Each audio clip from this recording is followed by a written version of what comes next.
Le programme d'histoire de troisième amène à traiter la géopolitique mondiale depuis 1945, donc à aborder le thème et la période de la guerre froide, qui est une période extrêmement importante puisqu'elle structure l'ensemble de la deuxième moitié du XXe siècle au niveau des relations internationales. Commençons tout d'abord par planter le décor. La Seconde Guerre mondiale se termine en Europe le 8 mai 1945 par la reddition de l'Allemagne.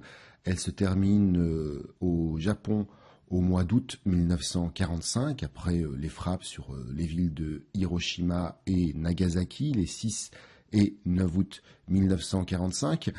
La Seconde Guerre mondiale se termine donc par une victoire alliée, par la victoire de la coalition États-Unis-URSS Royaume-Uni. Le monde, à partir de ce moment-là, va donc se réorganiser sous l'impulsion d'États qui sont en fait de nature extrêmement différente.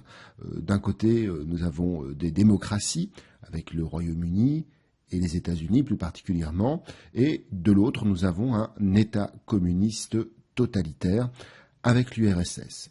La Grande Alliance, qui s'est donc faite contre l'Allemagne durant la Seconde Guerre mondiale, va se fracturer rapidement. Les États-Unis, l'URSS s'opposent fortement sur l'organisation du monde. En fait, nous avons ici deux États qui défendent un modèle de société différent. C'est non seulement un modèle politique, mais c'est aussi tout un projet de société, deux projets de société qui sont véritablement, on pourrait dire, antinomiques, contraires. Les deux États n'arrivent pas à s'entendre, il y a un certain nombre de motifs de dissension, un certain nombre de ruptures, la rupture définitive ayant lieu en 1947. Les deux États, l'URSS et les États-Unis, sont deux puissances nucléaires. Les États-Unis ont la bombe nucléaire depuis la Seconde Guerre mondiale et puis le fameux projet Manhattan. L'URSS a elle-même sa bombe nucléaire à partir de 1949. Ce sont donc deux États qui ne s'entendent pas, mais qui ne peuvent se faire la guerre directement. Un conflit ouvert entre États-Unis et URSS signifierait l'anéantissement de chacun des deux camps. Ils vont donc passer par un certain nombre d'autres moyens pour rivaliser. Ils vont s'affronter de façon politique, idéologique, ils vont s'affronter aussi de façon diplomatique par l'intermédiaire d'espions, d'agents secrets, ou ils vont s'affronter sur des terrains d'action secondaires par alliés interposés. Il s'agit bien de retenir cette idée selon laquelle nous avons, durant la période de la guerre froide, une espèce d'équilibre de la terreur. Nous avons ici deux puissances qui rivalisent, qui s'affrontent pour répandre leur modèle de société, leur modèle politique et leur sphère d'influence, mais qui ne peuvent s'affronter directement parce que un conflit ouvert signifierait l'anéantissement des deux camps, et c'est pour cela que ce conflit, on va l'appeler guerre froide.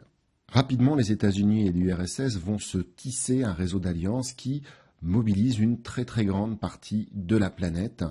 On va distinguer durant la période de la guerre froide grossièrement deux blocs. Premier bloc, c'est le bloc de l'Ouest, c'est le bloc qui est dominé par les États-Unis. À l'intérieur de ce bloc, il y a l'ensemble du continent américain, bien entendu. Il y a l'Europe de l'Ouest, dont les États de la CE, la Communauté économique européenne, qui se crée en 1957 grâce au traité de Rome. Il y a aussi l'Australie et le Japon.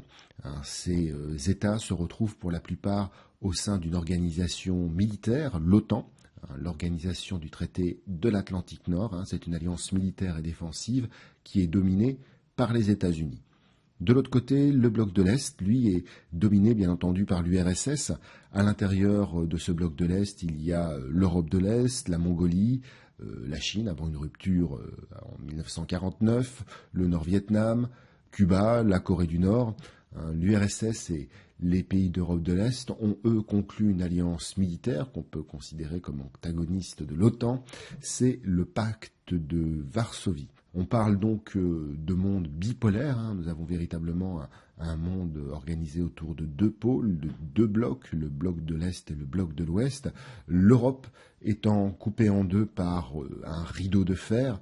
C'est une frontière fortifiée qui sépare en Europe les États du bloc de l'Ouest et les États du bloc de l'Est.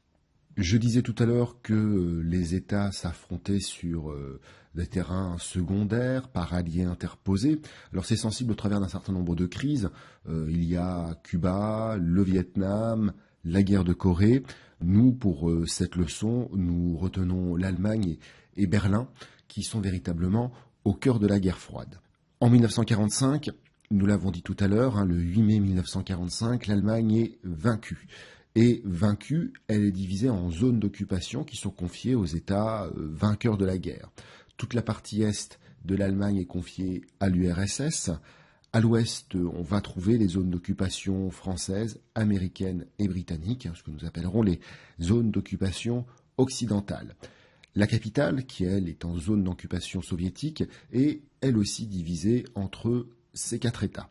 La rupture entre l'URSS et les États-Unis, à partir de 1947, a d'importantes conséquences en Allemagne, où véritablement les deux grands s'affrontent sans pour autant en arriver à un conflit ouvert. Nous avons vraiment une situation qui est typique de cette guerre froide. Le premier temps de cet affrontement autour de l'Allemagne et de Berlin, c'est 1948. En 1948, l'URSS souhaite récupérer la totalité de Berlin, puisque Berlin se trouve dans sa zone d'occupation. Elle organise donc le blocus de Berlin-Ouest. Il s'agit d'empêcher l'entrée de toute personne et puis de toute marchandise à l'intérieur de Berlin-Ouest. Il s'agit d'isoler Berlin-Ouest au sein de la zone d'occupation soviétique pour forcer Berlin-Ouest à intégrer le territoire sous contrôle de l'URSS. Le blocus commence le 12 juin 1948. À ce moment-là, toutes les routes sont coupées. Des soldats soviétiques barrent d'une poutre l'autoroute qui relie Berlin aux zones occidentales et l'ouest de la ville va être ravitaillé par un pont aérien organisé par les États-Unis. Ce blocus dure à peu près 10 mois. Il s'étend de juin 1948 à mai 1949 et c'est un échec pour l'URSS, puisque les États-Unis parviennent à maintenir ce cordon ombilical, ce pont aérien, de façon à ravitailler la ville et à lui permettre de tenir. C'est donc un échec cinglant pour l'URSS et un triple succès pour les États-Unis. C'est tout d'abord une démonstration de force technologique. Nous avons un trafic qui atteint 5000 tonnes par jour en janvier 1949. Il aurait pu même être triplé en cas de besoin. Nous avons une opération de propagande réussie. La presse du monde entier montre les enfants berlinois qui guettent les colis de l'US Air Force. Et puis enfin, ce pont aérien, véritablement un succès politique. Staline doit plier. Les États-Unis ont montré leur détermination à appliquer une doctrine qui est la doctrine de l'endiguement à l'égard de l'URSS. Il s'agit d'empêcher l'extension de l'URSS et de la domination soviétique en Europe. Donc, à partir de mai 1949, États-Unis et URSS savent que la situation va durer. Les zones d'occupation sont donc transformées en 2 États indépendants. À l'est, la RDA, la République démocratique allemande, qui est constituée de l'ancienne zone soviétique. C'est une zone qui possède un gouvernement communiste, contrôlé ou sous influence de l'URSS. À l'ouest, les zones d'occupation américaines, britanniques et françaises se fondent dans un seul ensemble, un seul État, la RFA, la République fédérale allemande. Nous avons ici une démocratie alliée aux États-Unis. Berlin-Ouest est rattaché à la RFA, même si Berlin-Ouest se trouve en RDA. Le premier temps d'affrontement autour de l'Allemagne et de Berlin, c'est 1948-1949, le blocus. Le deuxième temps, c'est 1961. En 1961, de nombreux Allemands de RDA passent en RFA en profitant de Berlin-Ouest. Et il s'agit véritablement pour le gouvernement de RDA d'arrêter, de stopper définitivement cet exode qui ne cesse d'augmenter. On atteint même le chiffre de 15 000 passages entre le 1er et le 10 août 1961. C'est donc pour mettre fin à cet exode que dans la nuit du 12 au 13 août, un mur est construit entre Berlin-Ouest et Berlin-Est. Ce mur qui va être surnommé rapidement le mur de la honte en Occident est gardé de jour, de nuit par la police de la RDA qui tire à vue sur toute personne qui cherche à le franchir. La construction de ce mur met un terme aux espoirs de réunification allemande. À partir de ce moment-là, on sait que la partition de l'Allemagne va véritablement durer et des familles berlinoises vont être séparées comme ça du jour au lendemain. Et rapidement, le mur surmonté par des barbelés, par des miradors, va être de plus en plus perfectionné. On aura un mur de seconde génération, puis de troisième génération, avec tout un système défensif de façon à éviter toute évasion. On comprend donc que dans le contexte de guerre froide, Berlin et la question du mur de Berlin alimente la propagande anticommuniste du bloc de l'Ouest, à un point tel qu'en 1963, le président américain John Fitzgerald Kennedy est en visite à Berlin-Ouest et lors d'un discours qui a très grand retentissement, il fait du mur un symbole de l'échec du communisme et de la lutte contre l'URSS. Et ici, je cite son discours du 28 juin 1963. Notre liberté présente des difficultés et notre démocratie n'est pas parfaite. Cependant, nous n'avons jamais eu besoin, nous, d'ériger un mur pour empêcher notre peuple de s'enfuir. Le mur fournit la démonstration éclatante de la faillite du système communiste. Et un peu plus loin, dans son discours, vient ce passage qui est véritablement un passage historique, puisqu'il est resté dans la mémoire. Tous les hommes libres, où qu'ils vivent, sont citoyens de Berlin. C'est pourquoi, en tant qu'homme libre, je suis fier de dire « Ich bin ein Berliner ». Et cette phrase en allemand, dans laquelle il proclame qu'il est berlinois, a une portée véritablement extrêmement importante, a un très grand retentissement international. Mais nous voici déjà à la fin de la première période de la guerre froide. 1947, c'est la rupture URSS-États-Unis. On a véritablement un monde qui est sans cesse au bord du conflit ouvert URSS-États-Unis entre 1947 et 1962. On a véritablement à ce moment-là un monde au bord du gouffre. Et puis 1962, c'est la crise de Cuba. C'est la prise de conscience que États-Unis et URSS sont sans cesse au bord de l'anéantissement mutuel, sur le fil du rasoir, et on entre à partir de 1962 dans la deuxième période de la guerre froide, qui est la période de la détente. À partir de 1962, la relation entre les États-Unis et l'URSS va aller dans le sens de l'apaisement, d'où le terme de détente. Les deux États vont signer un certain nombre d'accords pour limiter et même détruire une partie de leur armement nucléaire. C'est ce qu'on appelle le désarmement, même si ça n'exclut pas quelques crises, comme par exemple la crise d'Afghanistan. Passons rapidement sur cette période de la détente et sur les petits moments de tension entre États-Unis et URSS, et notamment ce moment de tension au cours duquel le président américain Ronald Reagan accuse l'URSS d'être l'empire du mal. On est au moment de la crise des euromissiles en Europe. En 1985, Mikhaïl Gorbatchev est élu secrétaire général du Parti communiste d'Union soviétique. Il devient donc le numéro 1 en URSS. Et il engage véritablement l'URSS dans la voie de la pacification avec les États-Unis.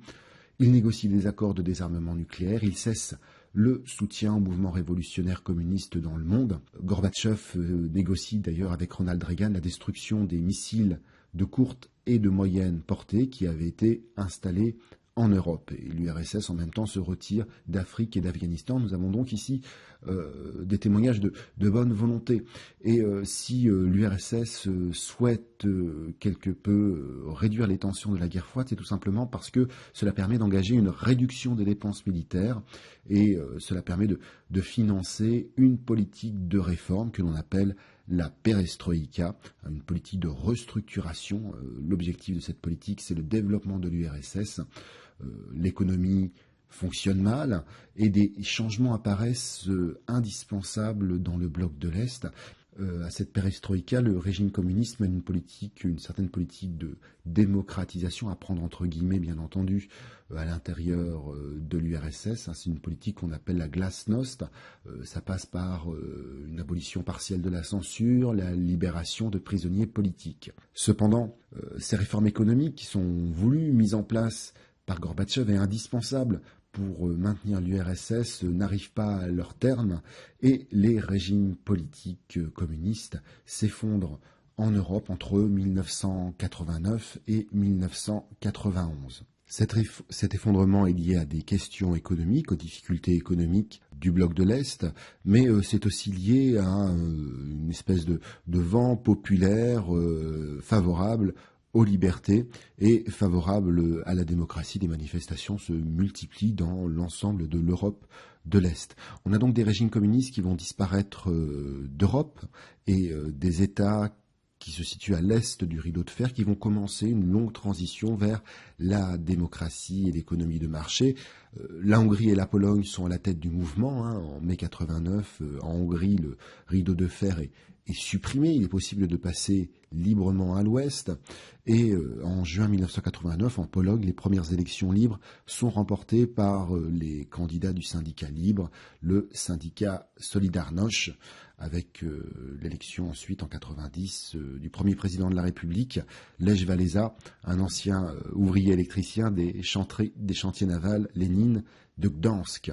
Cette chute des régimes communistes en Europe de l'Est a bien entendu des conséquences en Allemagne. Le mur de Berlin est ouvert le 9 novembre 1989. La frontière RFA-RDA disparaît et l'Allemagne est réunifiée en 1990.